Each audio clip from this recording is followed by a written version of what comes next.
అప్పుల బాధలు వెంటాడుతున్నాయా? అయితే 6 జేవిఆర్ వారి జాతిరత్నాలు ధరించండి. హలో అండి, అందరికీ నమస్కారం. నేను మీ కట్టా కార్తీక్. ఇది ఒక బిగ్ బ్రేకింగ్ అని చెప్పుకోవాలి.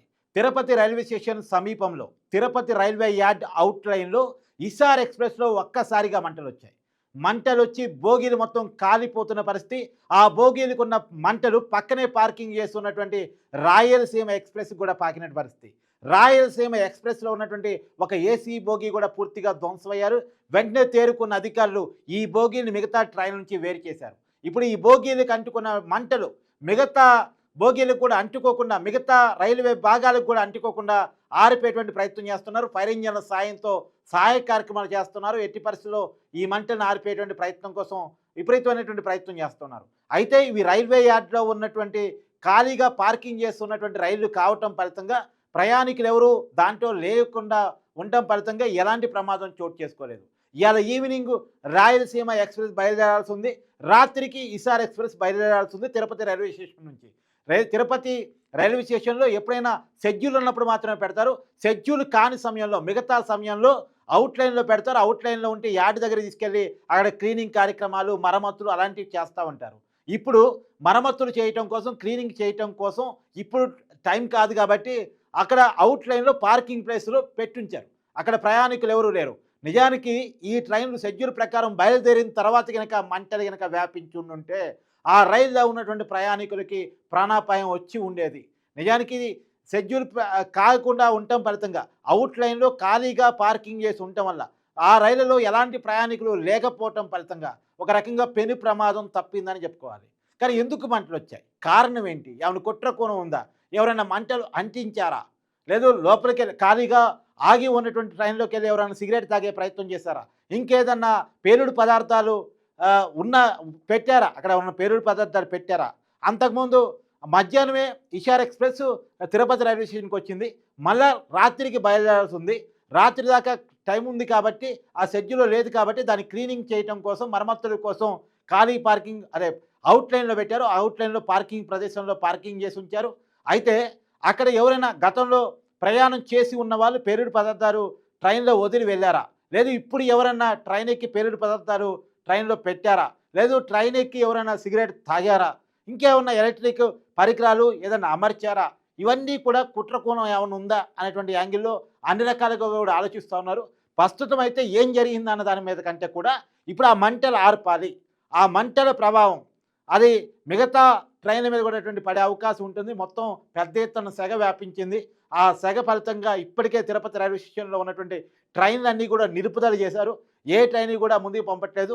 ఎందుకంటే అది వెళ్ళే క్రమంలో ఆ సెగ ప్రభావం తిరుపతి రైల్వే స్టేషన్ నుంచి వెళ్ళే పట్టాల మీద కూడా పడుతూ ఉంది. కాబట్టి ఎందుకైనా సేఫ్ జోన్ కోసం చెప్పేసి మిగతా ట్రైన్లను కూడా నిలుపుదల చేసినటువంటి పరిస్థితి. ఇప్పుడు ఆ మంటలు ఆర్పేటువంటి కార్యక్రమం దృష్టి పెట్టారు. ఈ మంటలు ఆర్పే కార్యక్రమం పూర్తిస్థాయిలో మంటలు ఆర్పిన తర్వాత, ప్రమాదం నివారణ అయింది అనుకున్న తర్వాత ప్రమాదానికి గల కారణాల మీద విశ్లేషణ చేస్తామని చెప్పేసి రైల్వే అధికారులు చెప్తున్నటువంటి పరిస్థితి మీరు చూడొచ్చు. ఇక్కడ విజువల్ చాలా క్లియర్గా కూడా నేను చూపించేటువంటి ప్రయత్నం చేస్తూ ఉన్నాను. ఇగో తిరుపతి రైల్వే స్టేషన్కి అతి సమీపంలో ఉంటుంది తిరుపతి రైల్వే యార్డ్. ఇది అవుట్లైన్లో పార్కింగ్లో ఉన్నటువంటి రైలు. పెద్ద ఎత్తున మంటలు వ్యాపించాయి. ఇషార్ ఎక్స్ప్రెస్లో ఫస్ట్ మంటలు వచ్చాయి. తర్వాత ఈ మంటలు పక్కనే ఉన్నటువంటి రాయలసీమ ఎక్స్ప్రెస్ కూడా తగిలాయి. నిజానికి ఇది ఒక ప్రమాదం మాత్రమే కాదు, గత 2 రోజులుగా కూడా ప్రమాదాలు రైలుకి వస్తూ ఉన్నాయి. నిన్న కూడా తమిళనాడు దగ్గర డీజిల్ ట్రైను ఒక్కసారిగా మంటలు వచ్చినటువంటి విజువల్ కూడా మనం చూస్తూ ఉన్నాం. ఇది తమిళనాడు దగ్గర నిన్న జరిగినటువంటి ప్రమాదం. ఒక రైలుకి తమిళనాడు దగ్గర జరిగినటువంటి ప్రమాదం. పెద్ద ఎత్తున మంటలు వ్యాపిస్తున్నా మీరు చూస్తూ ఉన్నారు. ఇవాళ తిరుపతి రైల్వే స్టేషన్, నిన్న తమిళనాడు రైల్వే స్టేషన్. కారణాలు ఏంటి అన్నది ఇంకా తెలియరానటువంటి పరిస్థితి. ఏదేమైనా ట్రైనులో ఏదైనా ప్రమాదానికి రన్నింగ్లో ఉండగా జరిగింది అంటే, ప్రయాణికులు దాంట్లో ఉన్నారంటే కొన్ని వేల మందికి ప్రాణాపాయం జరిగేటువంటి అవకాశం ఉంటుంది. ఏదైనా టెక్నికల్ ప్రాబ్లం వల్ల మంటలు వచ్చినప్పటికీ కూడా, లేదు ఎవరైనా పేలుడు పదార్థాలు పెట్టి మంటలు వచ్చినప్పటికీ కూడా, ఏ కుట్ర కోణ ఉన్నప్పటికీ కూడా, లేదు ఎవరైనా సిగరెట్ తాగి తెలియకుండా వదిలేసినప్పటికీ కూడా, దానివల్ల ఏదైనా మంటలు వ్యాపించినప్పటికీ కూడా కొన్ని వేల మంది ప్రాణాలు ప్రమాదంలో పడే అవకాశం ఉంటుంది. కాబట్టి నిజానికి మనం మొన్న విమాన ప్రమాదాన్ని చూసాం. కేవలం 270 మంది చనిపోయారు. కేవలం అంటానికి కారణం ఏంటంటే రైలుతో పోలిస్తే ఆ సంఖ్య తక్కువ. రైలు ప్రమాదం గనుక జరిగితే, రైల్వే బోగీలు గనుక మంటలు వ్యాపించి అలాంటి ప్రమాదం గనుక జరిగితే కొన్ని వేలాది మంది ప్రాణాలు గాల్లో పోయేటువంటి అవకాశం ఉంటుంది. ట్రైను చాలామంది ప్రయాణికుల్ని ఒక చోట నుంచి మరొక చోటికి తీసుకెళ్లేటువంటి అవకాశం ఉంటుంది. ఇది సామాన్యుడి ప్రయాణ సాధనం. కొన్ని వేల మంది జర్నీ మీద ఆధారపడుతూ ఉంటారు. ప్రధానంగా తిరుపతి రైల్వే స్టేషన్కి ఫ్లోటింగ్ చాలా ఎక్కువ ఉంటుంది. తిరుమతి వెంకటేశ్వర స్వామిని చూడటం కోసం, దైవ దర్శనం కోసం తిరుపతికి చాలామంది వస్తుంటారు. తిరుపతి నుంచి చాలామంది వెళ్తుంటారు. కాబట్టి చాలా ఫ్లోటింగ్ ఉన్నటువంటి ట్రైన్స్ ఇవి. ఈ ఫ్లోటింగ్ ఉన్నటువంటి ట్రైన్స్లో నిజానికి రన్నింగ్లో ఉండగా ఏదన్నా మంటలు కనుక వ్యాపించి ఉండుంటే కొన్ని వేలాది మంది ప్రాణాలు గాల్లో దీపంలా ఉండాల్సిన పరిస్థితి వచ్చుండేది. కానీ ఇది అవుట్ లైన్లో ఆగి ఉన్న ట్రైన్లు, పార్కింగ్ చేసి ఉన్న ట్రైన్లు, ప్రయాణికులు ఎవరు లేరు. ప్రయాణికులు ఎవరు లేని ట్రైన్లో మంటలు వ్యాపించాయి. మంటలు ఒక ట్రైన్ నుంచి మరొక ట్రైన్ కూడా అంటుకున్నాయి. ప్రస్తుతం అయితే ఆ బోగీని ట్రైన్ నుంచి వేరుపరిచారు, పక్కన పెట్టి మంటను ఆర్పేటువంటి ప్రయత్నం చేస్తున్నారు. ఇప్పటికైతే ఎలాంటి ప్రమాదం లేదు. కాకపోతే ట్రైన్ బోగీలు మాత్రం పూర్తిగా ధ్వంసమయ్యాయి అనేది మనం చాలా క్లియర్గా మనకు అందుతున్నటువంటి సమాచారం. కారణాలు అయితే అధికారులు ఏది ధృవీకరించట్లేదు. దీంట్లో ఏమైనా కుట్రకోణం ఉందా, ఏదైనా ప్రమాదం జరిగిందా అనేది ఇప్పటివరకైతే ఒక ఐడెంటిఫికేషన్ రాలేదు. తర్వాత ఆ దగ్గరలో ఉన్న సీసీ కెమెరా ఫుటేజ్ పరిశీలించి ఏమన్నా మనకి వివరాలు అందించేటువంటి ప్రయత్నం చేస్తారా లేదా అనేటువంటిది చూడాల్సిన పరిస్థితి కనపడతా ఉంది.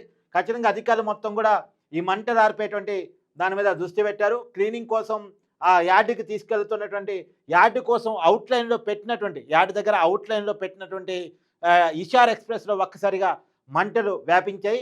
ఇషార్ ఎక్స్ప్రెస్ బోగీలు తగలబడుతున్న క్రమంలోనే ఆ మంటలు రాయలసీమ ఎక్స్ప్రెస్ బోగీలు కూడా తగిలాయి. రాయలసీమ ఎక్స్ప్రెస్ ఏసీ బోగీ పూర్తిగా ధ్వంసమైనటువంటి పరిస్థితి. తర్వాత లగేజ్ బోగీ కూడా అంటుకుంది అని చెప్పే సమాచారం కూడా మనకి వస్తూ ఉంది. ఇంకా రాబోయే కాలంలో పూర్తి సమాచారం ఇంకా తెలియాల్సి ఉంది. కానీ ఏదేమైనా ఒక దురదృష్టకరమైనటువంటి సంఘటన అని చెప్పుకోవచ్చు. ఇది వరుసగా 2వ రోజు నమోదైనటువంటి ప్రమాదంగా మనం చూడాలి. నిన్ననే తమిళనాడు దగ్గర ఒక డీజిల్ ట్రైన్ బోగిరికి మంటలు వ్యాపించింది అనేటువంటి వార్తలు మనం చూసాం. కాకపోతే ఎలాంటి ప్రాణ నష్టం నిన్న కానీ ఇవాళ కానీ జరిగినట్టు మనకి తిరిగి రావట్లేదు. ప్రమాదం ప్రాణ నష్టం లేదు కాబట్టి మనం కొంత హ్యాపీగా ఫీల్ కావాల్సిన పరిస్థితి. కానీ ఏది ఏమైనా ఈ ప్రమాదాల పట్ల, కారణాల పట్ల మాత్రం వివరణ, విశ్లేషణ జరగాల్సినటువంటి అవసరం అయితే ఉంది అనేటువంటిది నా అభిప్రాయం.